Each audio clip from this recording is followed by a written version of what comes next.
আপনারা সবাই জানেন আমার জন্মদিন গেছে। আমার জন্মদিন গেছে কিন্তু কেউ উইশ করে নাই, তাই আমি ফেসবুকে একটা স্ট্যাটাস দিছি, হ্যাপি বার্থডে টু মি। যদি কেউর মনে না থাকে তাহলে তাদেরকে জানাইয়া দেওয়াটা এটা আমার কর্তব্যের ভিতর পড়ে। এই জন্মদিনটা আমার কাছে খুবই একটা বিশেষ জন্মদিন ছিল, কারণ আমি নিজের জন্মদিনে নিজেই সাজাইছি। গানেই তো কইছে কবি, যদি তোর ডাক শুনে কেউ না আসে তবে একলা চলো রে। তাই আমি নিজেরটা নিজেই সাজাইতাছি।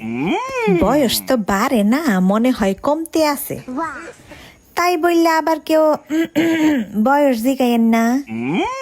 ছেলেদের বেতন আর মেয়েদের বয়স কখনো জিজ্ঞাসা করতে হয় না। আমার বয়স যতই বাড়ুক, আমার মনের বয়স কিন্তু কমই আছে। ওই যে হিন্দিতে একটা কথা আছে না, দিল তো বাচ্চা হে জি। আজকে আমার জন্মদিন বলে কথা, তাই আজকের দিনে ভুলভাল যা কিছু কই, যা কিছু করি, জানি কেউ মাইন্ড করবেন না। আজকে আমার জন্মদিনে প্রথমেই ধন্যবাদ জানাই এই পৃথিবীকে, কারণ সে আমার মতো মানুষেরে সহ্য করতেছে।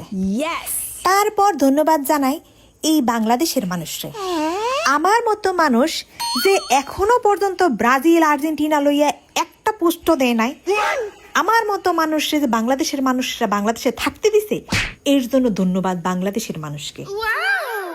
সবশেষে ধন্যবাদ জানাই আমার পতিদেবকে, কারণ সে আমার যন্ত্রণায় বাধ্য হইয়া আমার জন্মদিনটি সুন্দরভাবে পালন করিল। Inky Pinky Funky, Daddy bought the donkey, donkey died, Daddy cried, Inky Pinky Funky.